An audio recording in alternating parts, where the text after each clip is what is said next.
আসসালামু আলাইকুম রহমতুল্লাহি বারাকাতুহু।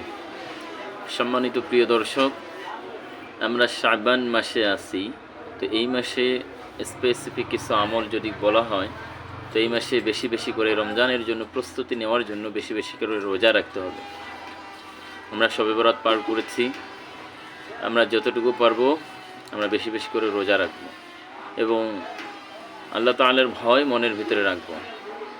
আল্লাহ পাক রব্বুল আলামিনের কাছে সবচেয়ে প্রিয় হওয়ার জন্য যেটা আমল করা দরকার সেটা হলো রোজার মাধ্যমে আল্লাহর ভয় তৈরি হয়।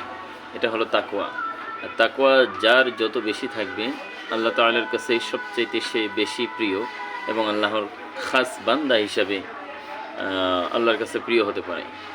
এই জন্য আল্লাহ পাক কোরআনে কারিমে বলে, ইন্না আকরামাকুম ইনদাল্লাহি আতকাকুম, তোমাদের মধ্যে সবচাইতে প্রিয় এবং কাছে আমার এবং সম্মানিত ব্যক্তি সে যে আমাকে বেশি ভয় করে।